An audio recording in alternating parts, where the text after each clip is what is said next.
Shalom, shalom, Shabbat shalom, amados de Israel Casa Integral en las Naciones. Bienvenidos a este tiempo especial, compartiendo hoy con toda la familia de Israel Casa Integral en las Naciones. Nuestro parashá número 38, el tiempo de la parashá Korah. Remover su cobertura. Parashá número 38. Hemos revisado nuestras notas en los años anteriores. Hemos visto, como siempre, repito, como usualmente lo hacemos, revisar nuestro material de los años anteriores, hasta dónde hemos avanzado. Hemos definido cuál es el papel importante, predominante de la vida de Moshe, que representa la Torá, nuestra Kadosh Torá. Aarón, que representa al cuerpo levítico, al Cohen Gadol, que representa a nuestro amado Yeshua HaMashiach, el sumo sacerdote. Y por supuesto, para el parashá de hoy veremos la historia de Korah, que representa el adversario, la contrariedad, el caminar en nuestra propia fuerza, en nuestra propia voluntad, a nuestra propia manera. Eso ya lo hemos visto en los años anteriores. Es importante que recordemos la ubicación estratégica de cada uno de ellos dentro de lo que es el contexto frente al Mishkan. Solo para recordar muy brevemente, en la parte este del tabernáculo, es decir, a la puerta, Dalet, he aquí yo estoy a la puerta y llamo, se encuentra precisamente Moshe, Aarón y sus hijos. La función de la familia de los Kohanim. Pero a la puerta de entrada está la tribu de Judá. Tenemos a Isaacar, a Zabulón, y sobre la zona sur tenemos a Rubén, Shimón, Gad, y es importante que establezcamos que dentro de estos rubenitas, que son los que justamente vamos a tratar hoy, está ese pueblo adverso, ese pueblo que se levanta, ese pueblo de contrariedad. La palabra Korah, o el nombre de Korah, lo escribimos con las siguientes letras. Usted, por favor, escríbalo en el chat y nosotros lo vamos a confirmar aquí. La letra Kof, que vale 100, la letra Resh, que vale 200, y la letra Het, que vale 8, su valor numérico. Esto nos da un valor total de 308, ya lo vamos a ver un poco más adelante en el pizarrón. Por ahora, repito, estoy apenas mencionando los puntos que ya hemos tratado en los años anteriores. Nuestro parashá da comienzo para el día de hoy en el libro de Bamidbar, libro de Números. Esta mañana escuchamos todos la lectura de la Kadosh Torah. Y qué bueno, gracias a todos los que están participando en la lectura de la Torah, los Aliyá, cada una de las Aliyá, el Haftarah, el Brit Hadasha, un trabajo maravilloso al que todos debemos atender y al que todos debemos participar. Gracias a los pastores Camilo y Cristal que estuvieron atendiendo el preámbulo de la reunión. Gracias a los hermanos de Adoración y Alabanza. Gracias a todos ustedes conectados a través de Internet. Hoy estamos de manera virtual, todo Israel Casa Integral en las Naciones, incluyendo a Easy Cherryville. Y vamos a ir por un momento al libro de Números, donde da comienzo nuestro parashá, en el capítulo 16. Bueno, yo no sé usted, pero si usted observa un momento mi Biblia, notará que justo en este parashá tengo muchísimas notas, muchas notas. Subrayar, resaltar, tomar nota. ¿Por qué? Porque es un parashá que tiene una enseñanza extraordinariamente importante. Y repito, inicialmente vamos a tomar algunos aspectos, pero nos vamos a concentrar en el Haftarah para el día de hoy. Libro de Bamidbar, capítulo 16, verso 1, dice: Coré, hijo de Sa, hijo de Coat, hijo de Leví, hijo de Datán, y Abirán, hijos de Eliab, y Om. Por favor, subraye a este Om, porque será la única vez en la que aparecerá y nunca más sabremos de él. Y On, hijo de Pelet, de los hijos de Rubén, tomaron gente. Los hijos de Rubén tomaron gente y se levantaron. Esta expresión "se levantaron" está hablando de una rebelión. Se levantaron contra Moshe. Vamos a decirlo de otra palabra o parafraseando un poquito la expresión. Dijimos que Moshe representa nuestra Kadosh Torah. Aarón representando el sacerdocio, a nuestro amado Yeshua, el Cohen Gadol, el sumo sacerdote. Y vemos a estos personajes, Coré, de la tribu de Rubén, aquí, o los 250 de la tribu de Rubén, dice, tomaron hombres contra Moshe y se rebelaron. Es decir, haciendo una comprensión a esta lectura, lo primero que vamos a encontrar en este parashá es que hay un grupo de hombres de la casa de Israel, hombres kadosh, conocedores de la Torá, que vivieron y recibieron la entrega de la Torá recién en el monte Sinaí, que han visto la mano fuerte, el brazo extendido de Hashem, pero que sin embargo entran en una polémica y en una discusión, en una diferencia de opinión, y allí vamos a encontrar nuestro tema de la Haftará, que tiene que ver justamente con el celo, con la envidia, porque dos elementos importantes vamos a encontrar aquí. Número uno, repito, la envidia, una enfermedad atroz, pero más aún el enojo. Y vamos a ver en este relato qué ocurre. Se levantaron contra Moshe con 250 varones de los hijos de Israel, príncipes de la congregación, de los del consejo, varones de renombre. Es decir, que aquí no estamos hablando de cualquier hombre o mujer que formara parte del grupo de la casa de Israel. Estamos hablando de los príncipes, de los líderes, estamos hablando de los hombres de renombre. Y se juntaron contra Moshe y contra Aarón, y les dijeron, basta ya de vosotros, porque toda la congregación, todos ellos son santos, y en medio de ellos está Adonai. ¿Por qué pues os levantáis vosotros sobre la congregación de Adonai?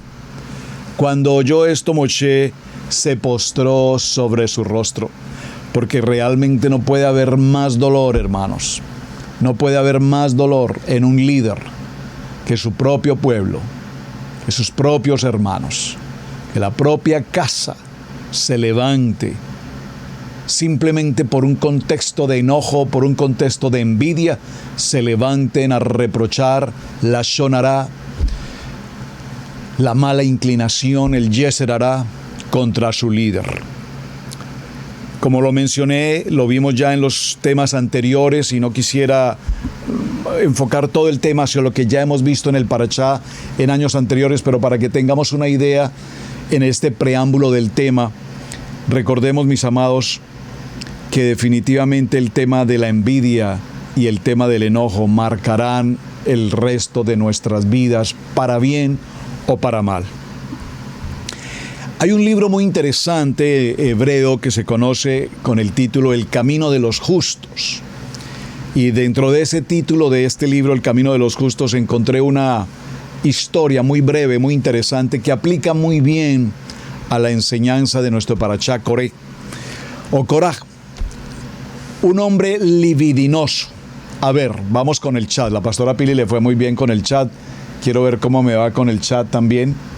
Los que estamos atentos en la enseñanza, por favor, definamos la palabra libidinoso, porque puede ser que la escuchemos, puede ser que entendamos algo de la palabra libidinoso, pero probablemente no conocemos su definición en el lenguaje y en el diccionario castellano. Voy a leer la historia y les doy 2 minuticos para que por favor en el chat contesten, mis amados, qué significa la palabra libidinoso y qué significa a su vez una persona celosa y qué significa una persona enojada. 3 términos que tenemos que definir hoy.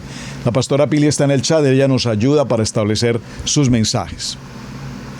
Dice entonces que un hombre libidinoso y un hombre celoso se encontraron con un rey, con su rey, digamos. El rey les dijo, uno de ustedes puede hacer un pedido que yo cumpliré, con la condición de que le daré 2 veces más de eso a su prójimo. Mucha atención. El hombre celoso no quiso pedir primero, porque no quería que su compañero obtuviera el doble de lo que obtendría. El hombre libidinoso no quería pedir primero porque quería lo de los dos. El hombre libidinoso finalmente presionó al hombre celoso a pedir primero.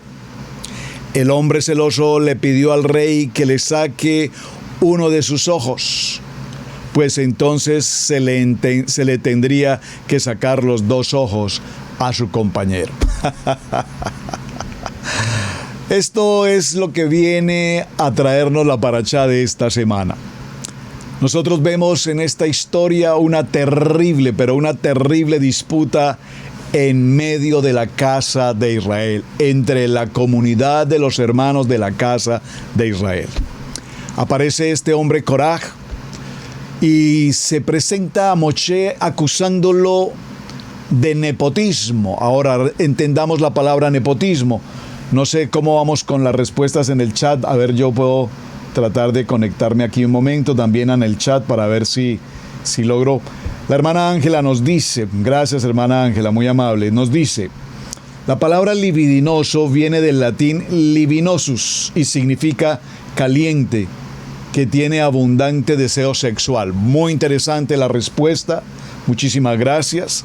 Nuestra hermana Sandrita Arevalo nos dice libidinoso, sinónimo de lujurioso o obsceno. Libidinoso, voy a leer la definición que yo tengo de libidinoso también.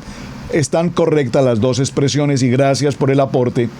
De esta manera podemos comprender mejor entonces el sentido de lo que estamos leyendo.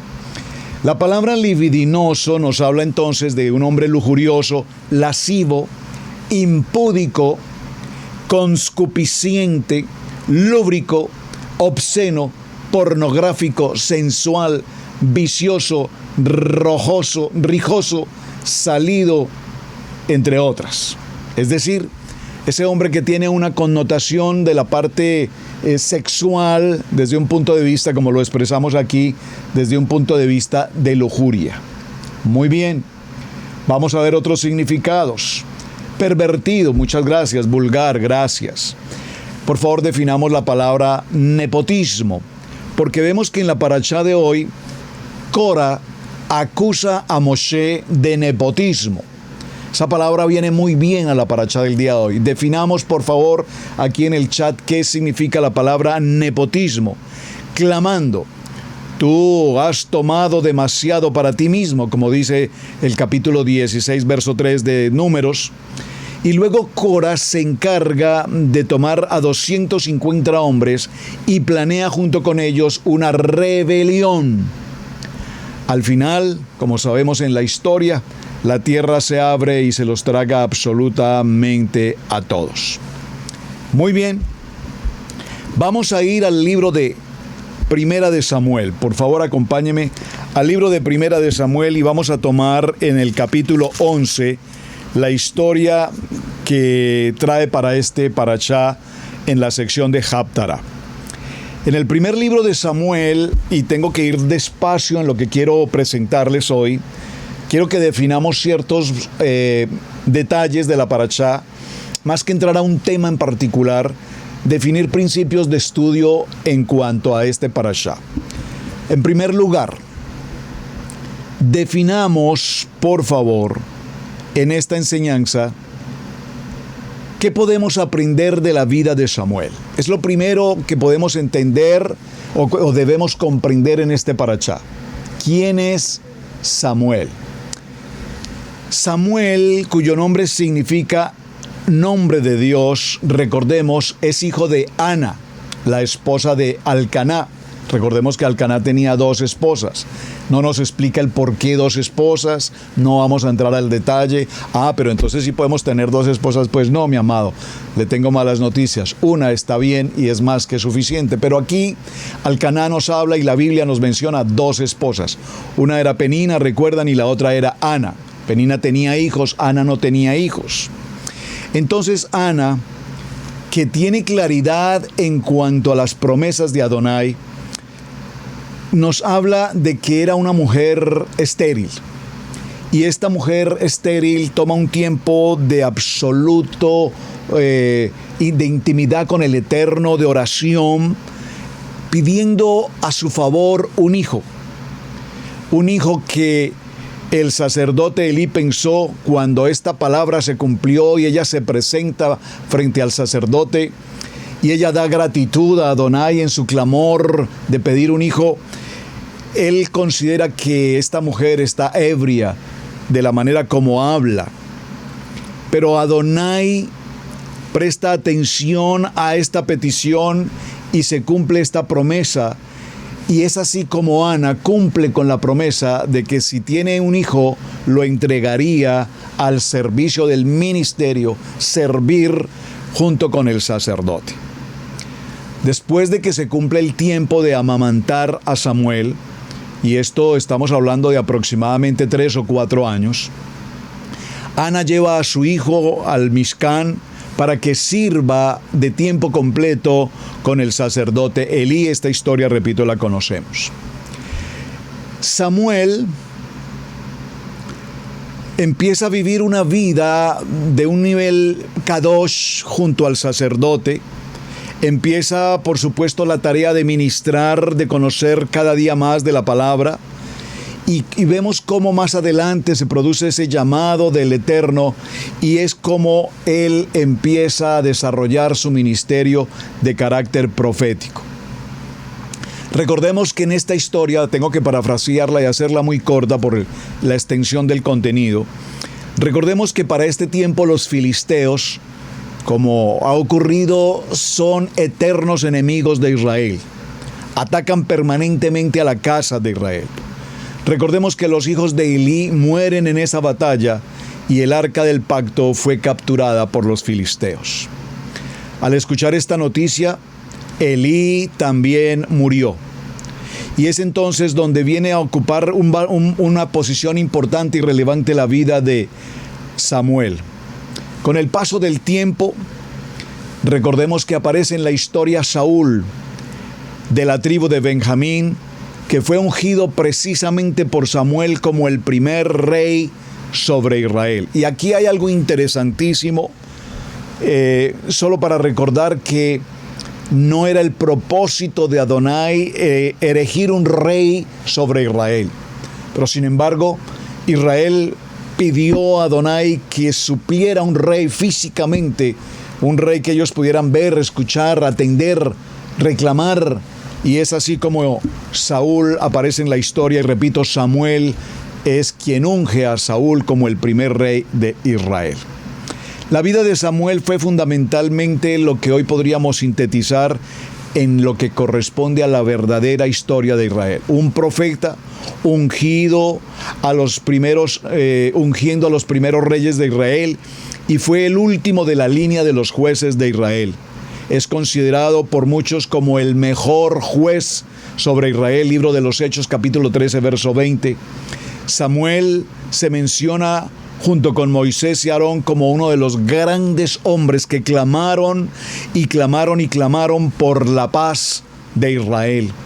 En la historia de Israel, cuando los israelitas estaban viviendo estas épocas de desobediencia, de rebeldía, Adonai declaró que habían sido desechados incluso Moisés y Samuel. Dos de los más grandes intercesores de Israel los defendieron. Esta es la clara indicación del poder de la oración de Samuel. Ahora, solo para mencionar en la introducción de esta jornada el papel extremadamente importante de Samuel. Pero por supuesto, no quiero que pasemos por alto la labor extraordinaria de Ana. Ana, como lo mencioné hace unos momentos, una de las esposas de Alcaná, vivían en una región montañosa de Efraín, cerca de Silo, y la otra esposa de Alcaná, Penina, que tuvo hijos, pero Ana no tenía ningún hijo. Mientras entendemos a Ana como una mujer de oración, una mujer de silencio, vemos que ella clama e intercede por el favor de Adonai para tener un hijo.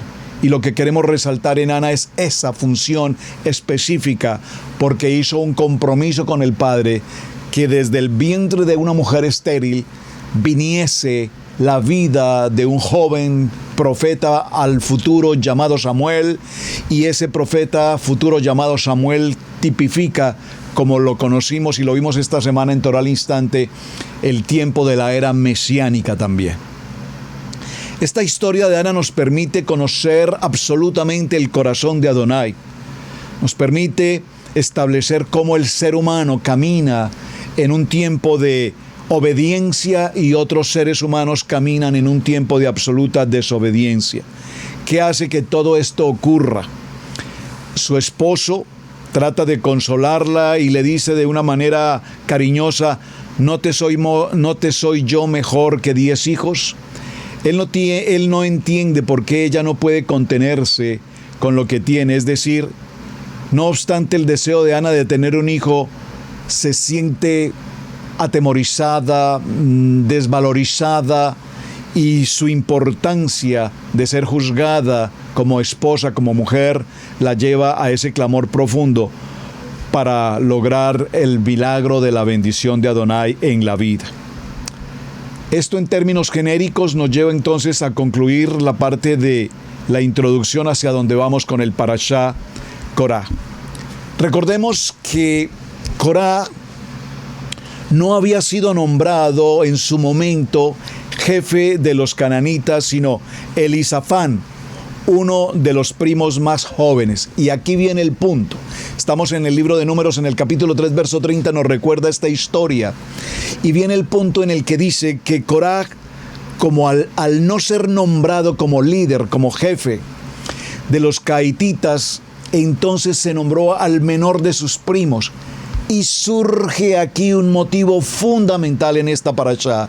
¿Cuál es? La envidia, el celo, la posición, el nombramiento, el que otro avance más que tú. Es decir, en términos modernos podríamos decir, por ejemplo, a nivel empresarial, que cuando una persona tiene determinados años en una posición laboral y su jefe es retirado de esa posición, se asume que yo debo ser el reemplazo inmediato de ese jefe, porque tengo la antigüedad, puedo tener la experiencia, los años.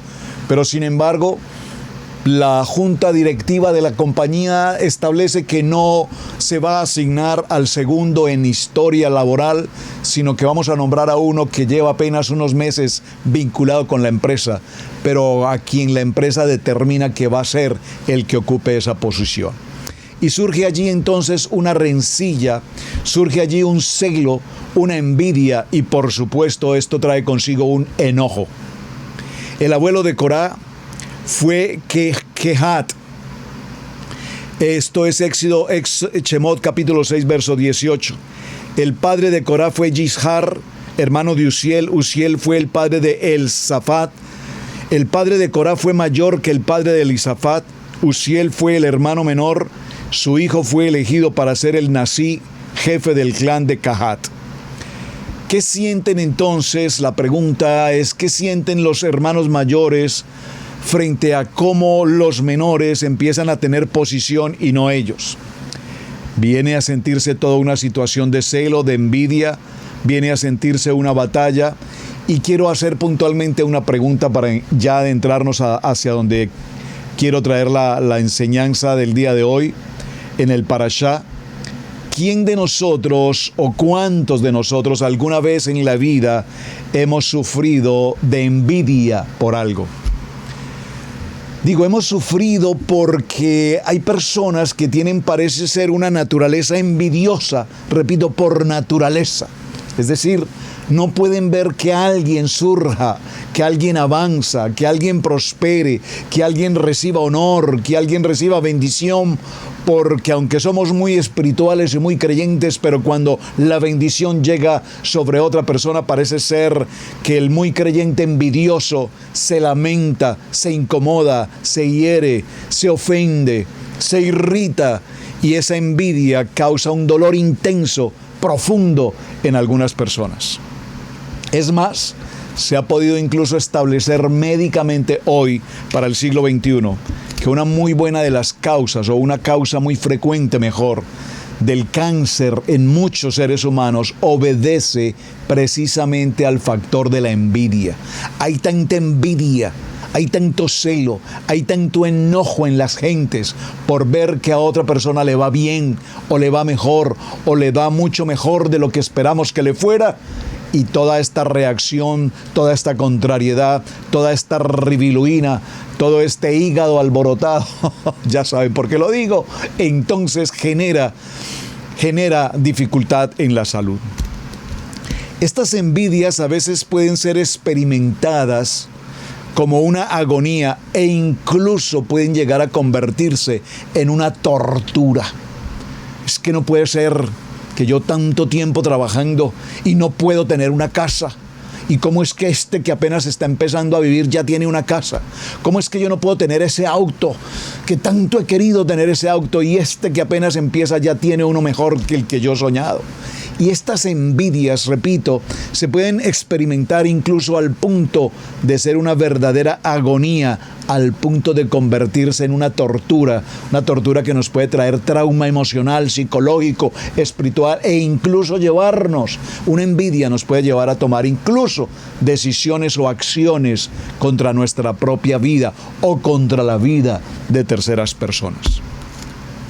¿Te has preguntado si alguna vez tienes o estás viviendo hoy envidia por algo, por alguien, en alguna circunstancia? ¿Estás viviendo hoy, en este tiempo, como Korah, una mente de sufrimiento, de ira, de contienda? Mi amado, la envidia es un dolor que se siente y que trae muchas complicaciones, y que cada vez que alguien tiene logros o cada vez que alguien avanza o tiene, repito, creo que la palabra más adecuada es las bendiciones, cuando vemos que alguien es grandemente bendecido, a muchos la mente nos juega una mala pasada y nos trae consigo, repito, una envidia. Y esta envidia puede derivar, repito, en muchos traumas y en muchas circunstancias desfavorables, hasta incluso en nuestra salud. Cuando nos damos cuenta que nuestra actitud y nuestros pensamientos y nuestra manera de vivir tienen envidia. Cuando, repito, frente a la bendición de alguien tenemos molestia, incomodidad, dolor, y quisiéramos que esa alegría y esa bendición y esa felicidad que alguien tiene, pues que no le dure mucho. Espero que no le dure mucho su felicidad, su alegría, su gozo, porque a mí me revuelve el estómago saber que ustedes están siendo bendecidos. Y esto, hermanos amados, esto no es normal. Esto lo está experimentando Korah. Está viendo que sus familiares, Moshe, Aarón, son líderes espirituales, tienen la responsabilidad del Mishkan. Si toda la nación es santa y si Adonai está con todo Israel, ¿por qué entonces nosotros no podemos ser líderes y ocupar las posiciones de privilegio en el Mishkan? Porque solamente ustedes tienen el derecho. Entonces aquí surge la palabra nepotismo, y el nepotismo que acusa Korah a Moshe es que tú estás haciendo uso de tu poder, de tu autoridad como líder de Israel para favorecer a tu hermano Aarón y para favorecer a los hijos de Aarón, pero no para favorecernos a todos. Es decir, el nepotismo tiene que ver con favorecer con ciertos privilegios, digamos, en mi primer orden genealógico, mi primer orden de línea, la familia. Eso es el nepotismo. Cuando estamos frente a una situación de envidia, amados, lo primero que tenemos que establecer como seres humanos, como creyentes, como hombres y mujeres de Torah, como hombres en la mente de Yeshua, es reconocer si evidentemente en nuestros corazones hay envidia. No sé si mirar el chat, quisiera hacerlo y preguntar, ¿alguna vez has sentido envidia? Hermanos, seamos honestos con Adonai y reconozcamos cada uno de nosotros si evidentemente ese espíritu, y voy a decirlo de esta manera, un espíritu inmundo de envidia en algún momento ha estado o está presente hasta el día de hoy, y nos atormenta y nos malgasta y nos desgasta y nos produce malas decisiones y no nos permite avanzar, sino que nos sentimos encerrados. Las cosas no me funcionan, las cosas no me salen bien. No te salen bien ni te funcionan porque la envidia no te permite avanzar. Repito, esa envidia nos carcome. La envidia nos desafía en nuestros pensamientos. Y cuando la envidia nos desafía en nuestros pensamientos, nos provoca infelicidad, nos provoca ruina, amargura, desgasto de la vida. ¿Cómo podemos entonces realmente establecer si hoy tenemos envidia y cómo realmente logramos salir de esa condición de envidia? Cuando nosotros decimos, amado hermano, que Adonai te bendiga, ve con bendición a ese viaje, ve con bendición a ese proyecto que tienes en tu visión profesional, laboral, te bendigo. Pero eso lo decimos de labios para afuera, mientras que de labios para adentro nuestros pensamientos están diciendo todo lo contrario.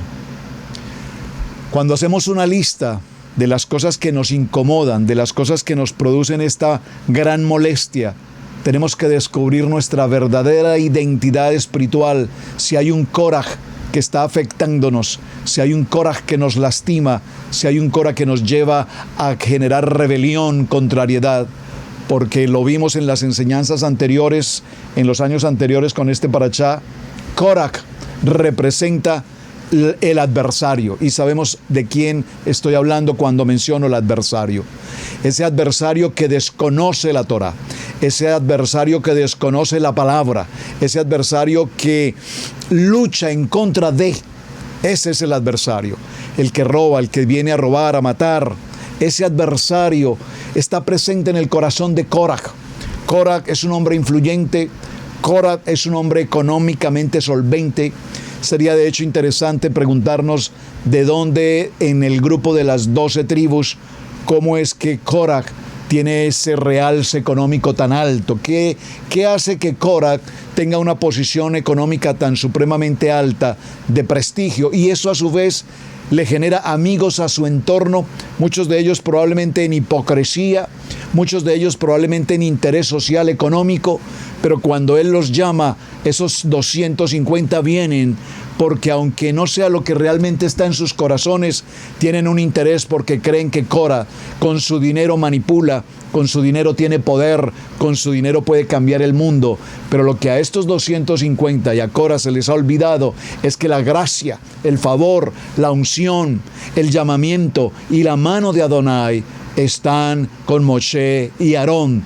Y esos dos varones, Moshe representando la Torá y Aarón representando el sacerdocio, tienen el completo y absoluto respaldo de Adonai. Por lo tanto, cuando estamos frente a esta situación de envidia y vemos que otros brillan y a nosotros nos incomoda, tenemos un serio problema que tratar. Porque como dice la palabra, frente a Korah y a estos 250, la tierra se abrió y los devoró. Punto número 1, hablando, repito, de lo que significa la envidia. Pero no podemos dejar de lado, amados, hablar de lo que significa también entender el proceso de lo que significa el enojo. El enojo.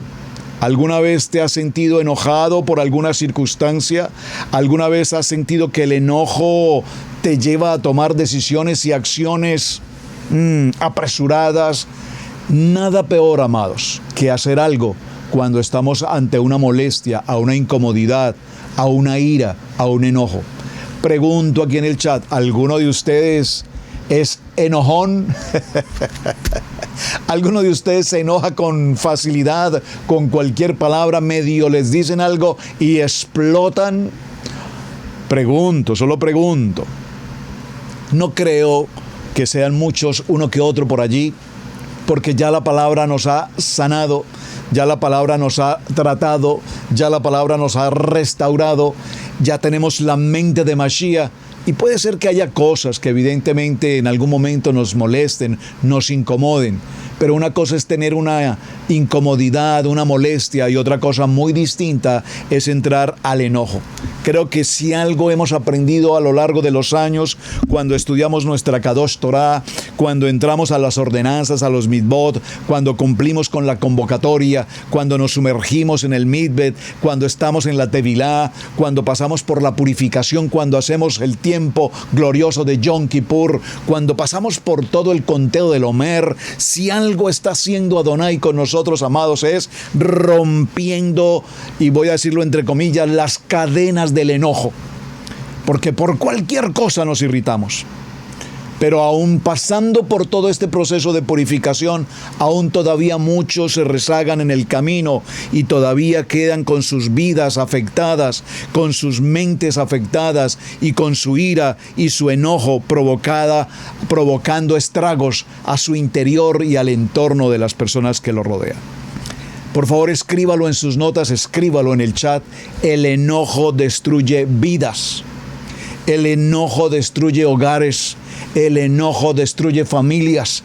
El enojo destruye ministerios. El enojo destruye paternidad, hijos. El enojo destruye empresas. El enojo destruye proyectos. El enojo destruye la visión. Por lo tanto, cuando estamos frente a cualquier circunstancia de enojo y nuestro corazón palpita y se apresura y exteriorizamos el enojo, repito, a través de la ira, las malas palabras, los gritos iracundos o los golpes o las acciones inapropiadas de manera totalmente infundada, esas razones que tenemos imaginarias, esas razones injustificadas, nos llevan a tomar absolutamente malas decisiones. Es decir, cuando entramos a esos niveles de enojo, estoy hablando, repito, de un nivel de enojo coraje, la violencia absoluta, la difamación, la contrariedad. Moshe, ¿por qué nos sacaste de la tierra de Egipto si es la tierra de Egipto una tierra en la que fluye leche y miel?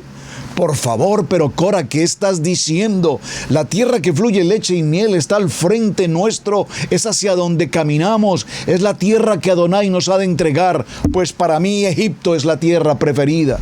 Y empieza a llevar una contraria en todo lo que Moshe dice o en todo lo que la Torah indica. Por eso el calificativo que le damos aquí a Cora es el adversario, totalmente opuesto y totalmente contrario. Pregunto, ¿alguna vez, querido hermano, has estado en esa posición de llevar la contraria con tus pastores, con tus líderes, con tu esposo, con tu esposa, con tus hijos con tus padres? Alguna vez llevamos la contraria diciéndole, pues no me parece y no voy a ir, si quiere váyase usted, haga lo que le parezca, pero yo no voy. Y empezamos a contrariar, y ese contrariar genera ese enojo, esa irritabilidad que difícilmente podemos corregir de una manera práctica. Es decir, cuando estamos en un nivel de enojo, por favor, atención a lo que quiero pronunciar ahora. Cuando estamos en un nivel de enojo, es decir, cuando estamos en un nivel de enojo y perdemos el control de nuestras acciones, de nuestros pensamientos y de lo que decimos, estamos hablando de esa ira infundada, entonces perdemos todo principio de fe. Por favor, escríbalo y grábelo en sus corazones. Cuando una persona, coraje, entra a un nivel de enojo, de perder el sentido y el control de sus emociones, de sus sentimientos y de sus acciones, estamos ante una pérdida absoluta de la fe, de la integridad, de la mente de Yeshua. Esto es extremadamente serio, amados, esto es extremadamente delicado. Porque cuando perdemos, repito, nuestro centro, cuando perdemos nuestra identidad, cuando perdemos nuestra responsabilidad, entonces perdemos nuestro nivel de comunión con el Eterno, perdemos nuestro testimonio, perdemos nuestra fe y caminamos desarraigados en ese enojo y perdemos nuestra conciencia espiritual y adquirimos una fuerza adversa, una fuerza negativa, comillas, adquirimos una sed de venganza, una sed de contrariedad que nos trae consigo, repito, terribles consecuencias. El rey Salomón dijo en Eclesiastés capítulo 7, verso 10, el enojo reside en el seno de los necios. Por favor, usted puede ir conmigo al texto, léalo en Eclesiastés capítulo 7, verso 10. El enojo tiene lugar, el enojo vive en el seno de los necios. Entendiendo la palabra necio como esa persona que está apartado de Adonai. Y cuando una persona está apartada de la palabra, apartado del estudio, apartado de la liyá, apartado del parashá, apartado de los misbot, apartado de la comunión, de la relación, del diálogo con Hashem, entonces ahí reside un espíritu inmundo llamado enojo. Y esta es la experiencia que la parashá nos entrega hoy a través del Haftara en la vida de Korah. Y es por eso, mis amados hermanos, que entendemos que la necedad, el enojo, la envidia, el celo, y creo que podríamos dedicarle un capítulo particular a los celos, porque si hay envidia, hay celos, si hay enojo, hay ira, y si hay celos, hay absolutamente todo junto. Por lo tanto, todos estos actos traen consigo una fuerza adversa, repito, que nos apartan de la emuná, que nos apartan de la fe, que nos apartan de la bitajón. El enojo, por lo tanto, tendrá consigo consecuencias catastróficas en nuestra mente, en nuestras palabras, en nuestro propio cuerpo, y nos lleva a cometer iniquidad, nos lleva a cometer transgresión, nos lleva a cometer pecado. ¿Saben? Usted seguramente ha visto noticias, hemos visto noticias en muchas ocasiones, y yo lo voy a traer a colación, voy a colocar un paréntesis al tema en este momento. ¿Cuántas personas anhelan portar un arma? Y creo que lo he dicho en varias ocasiones. Basta ver noticias para saber cómo cada día, todos los días en las naciones, usted escuche noticias internacionales y en todos los países en el mundo no habrá un día en el que alguien, por ira, por enojo, por celos, por envidia, toma un arma y sin ninguna formación, sin ninguna preparación, sin ningún control, sin ningún principio de vida, simplemente dispara y matan a quien se cruce por el camino, sea el responsable, sea inocente, para iguales matar. La ira nos lleva a tomar decisiones fuera de sentido. De allí viene, repito, como lo hemos mencionado, las circunstancias de los celos, esos celos enfermizos que llevan a matar, esos celos enfermizos que nos llevan a estar en contienda, esos celos enfermizos que nos llevan a tener contrariedad, esos celos que no nos permiten dominar ese enojo que nos afecta. En un matrimonio el enojo trae consigo terribles consecuencias. En una relación laboral el enojo destruye. En una relación de padres e hijos enojados podemos cometer gravísimos errores. Por lo tanto, concluyamos la historia del Parashá Korah determinando básicamente dos principios. El capítulo 20 del libro de Éxodo nos habla de los mandamientos, los misbot. Y el cuarto mandamiento nos dice: no codiciarás la casa de tu prójimo, no codiciarás la mujer de tu prójimo, ni a su siervo, ni a su sierva, ni a su buey, ni a su asno, ni cosa alguna. Esto es en Shemot capítulo 20, verso 17. Cuando hemos estudiado en los respectivos parashá el tema de los misbot, los mandamientos, sabemos que fueron entregados por Adonai, establecidos por Moshe, y es así como Moshe durante los 40 años por el desierto permanentemente le recalcó y le recalcó y le repitió a toda la casa de Israel las funciones que se debían cumplir. Ahora, si usted ha leído atentamente su Biblia, y espero que lo hayan hecho, vamos a notar que hay, si puedo decirlo, repito comillas, dos versiones de este mandamiento. Este mandamiento parecen similares en los dos textos, pero sin embargo tienen alguna diferencia. Una de estas excepciones tiene que ver, repito, con el 10º mandamiento. El 10º mandamiento, perdón, dije por allí, creo que cuarto es 10º. El cuarto, recordemos que es guardar el día de reposo. No codiciarás. En el libro de Shemot dice, no codiciarás la casa de tu prójimo, mientras que en el libro de Devarim dice, no desearás la casa de tu prójimo. Los jajam, los sabios, cuando estudian estos temas, nos concluyen que esta misbot tiene dos niveles diferentes de entendimiento. No desearás se transgrede cuando uno desea algo que otra persona posee y piensa que puede obtenerlo también para sí. Esta prohibición tiene que ver exclusivamente con el pensamiento. Desear, yo pienso que puedo tener esto, yo pienso que puedo lograr eso, yo pienso que igual puedo hacer esto, yo pienso que puedo cambiar esto. Es una situación de pensamiento. Mientras que la prohibición de no codiciarás, por otro lado, tiene que ver con lo que es la acción propiamente. Es decir, cuando no solamente tengo envidia por lo que alguien tiene, sino que activamente trato de adquirir eso mismo, bajo la circunstancia que sea y de la manera que sea.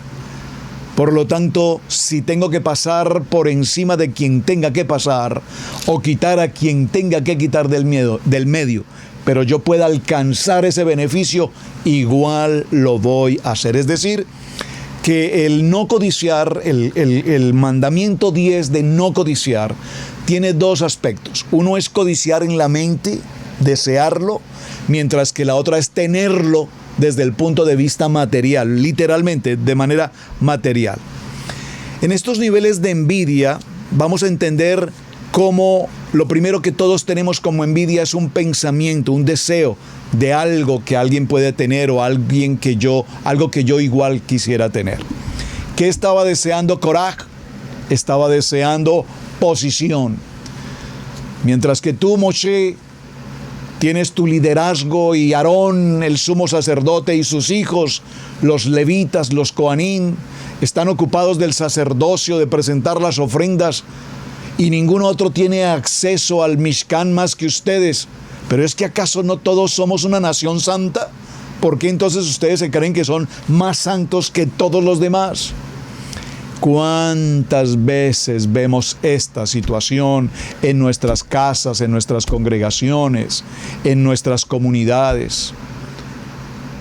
Creo que algo hermoso que hemos aprendido en Israel Casa Integral, y espero que hayamos logrado realmente alcanzar esa meta, es que en Israel Casa Integral no puede haber, no debe existir una posición más alta que de absolutamente nadie. En Israel Casa Integral, y hablo por Israel como la casa de Adonai, todos somos iguales. Aquí no se trata de dime cuánto tienes y cuánto vales. Aquí no se trata dime qué casa tienes o qué auto tienes o cuál es tu cuenta bancaria para que seas mi amigo. Por favor, por favor, por favor, en Israel Casa Integral todos merecemos honra, todos merecemos rectitud, todos tenemos el principio de integridad, y en Israel Casa Integral no puede, no debe, nunca debería estar ni existir un Korach que traiga rebelión, pleito, contienda, difamación, crítica, murmuración, calumnia. ¿Ha pasado? Por supuesto que ha pasado.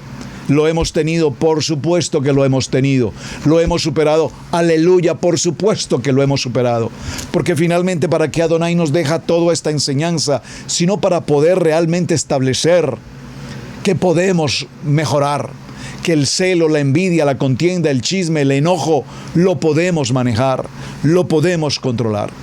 No podemos permitir que nuestros sentimientos y nuestras emociones nos jueguen tan mala pasada al punto que nos lleven a cometer gravísimos errores y atentar contra la buena honra y el buen nombre de otras personas. Voy a dejarles esta gráfica, hermanos, para nuestro cierre, aquí en el pizarrón. Atentos, te puede tomarle una fotografía allí al texto, o yo se los voy a enviar por Telegram o por el WhatsApp para que todos lo tengan disponible. La palabra Koraj, el nombre de Koraj, Kuf vale 100, Resh 200, Het 8, suma un valor de 308. Pero observe por favor, ese 308 con las 3 letras que he mencionado, si las variamos de posición, sean observadores, en la primera parte está el nombre de Koraj. Y en la segunda parte hay una segunda palabra que es la palabra Rajot. La palabra Rajot significa alejamiento. Aléjate. Observen. Por favor, nuevamente observen la gráfica. Pef, Resh, Het. Si invertimos las letras, si las cambiamos de posición, encontramos Resh, Het, Kuf, y el valor numérico 308 nos está indicando Koraj, cambiando sus letras, nos muestra alejamiento. Cada vez que entramos en rebeldía, en contrariedad, en adversidad, en enojo, en celo o envidia, estamos en un proceso de alejamiento. ¿Alejamiento de qué? De las 2 justicias de Adonai. La justicia de Moshe, que representa la Torá, y la justicia de Aarón, que representa el sacerdocio. Cuando nos apartamos de la justicia de Adonai, estamos, repito, en un proceso de Rajot, alejamiento. Las 2 palabras que la parashá de hoy nos enseña, cómo nos alejamos de Adonai y cómo Koraj fue la manifestación viva de ese alejamiento con sus respectivas consecuencias, las encontramos justamente aquí. Dígalo conmigo, escríbalo en el chat, por favor. Kaas, la palabra en hebreo Kaas significa enojo. Kof vale 6, vale 20. Bat 6, Ajim 70 y Samek 60, y nos da un valor de 156. 156 sumado entre sí nos produce como resultado el número 12. La segunda palabra es envidia. La palabra envidia en hebreo se pronuncia kiná. Kiná. Esa palabra envidia. Kuf 100, Num 50, Aleph 1, Hei 5 y nos suma 156. 12. Observen, 156 el valor para Kaas, enojo, 156 el valor para Kiná, envidia, y las 2 nos dan un valor de 12. Es decir, que para las 12 tribus donde hubiese enojo o donde hubiese envidia, las consecuencias y el resultado sería igualmente adversario, contrario para el uno y para el otro. Amados hermanos, una parashá apasionante, una historia maravillosa. Yo los invito para que, si tienen un tiempo de más, antes de cerrar nuestro tiempo de Shabbat, consideren estudiar un poco más de cerca. El tiempo no me lo da y no voy a poderlo compartir todo, pero dimos el principio. Estudiemos un poco más de cerca la historia del nacimiento de Samuel. Primer libro de Samuel, segundo libro de Samuel. ¿Por qué la importancia del primer libro de Samuel y del segundo libro de Samuel? Es muy importante que lo tengamos presente. Porque el primer libro de Samuel, y permítanme cerrar mencionando este detalle, vemos que en el primero y el segundo libro de Samuel se nos menciona el relato de todo lo que ha sido la familia de Elí y cómo Samuel va a ejercer como sacerdote y como juez. Samuel en el capítulo 7 y en el verso 8 se encuentra frente a las amonestaciones en cuanto a tener dioses o ídolos, mejor, falsos. Y por supuesto la participación de un rey inicuo. Del capítulo 9 al verso 15 nos describe la coronación y el reinado de Saúl. Y de los capítulos 16 al capítulo 31 nos relata la historia de David y cómo obtuvo el poder. Samuel unge a David, que había matado a Goliat. Saúl odia a David, pero David rehúsa matar a Saúl, aunque tuvo toda la oportunidad de hacerlo. Estos son historias del primer libro de Samuel, es decir, como lo vimos al principio de esta enseñanza, el libro 1 y 2 de Samuel, que son en sí uno mismo, nos habla del contexto general e histórico de la vida de Israel. En el segundo libro de Samuel, el relato nos detalla la vida y obra de David como rey de Judá y finalmente de todo Israel. De los capítulos 1 al 4 se habla de la larga lucha entre los seguidores de David después de que fue coronado por Judá y los seguidores de Saúl. Y de los capítulos 5 al capítulo 10 nos hace saber que David llegó a ser el hombre más poderoso sobre la faz de la tierra.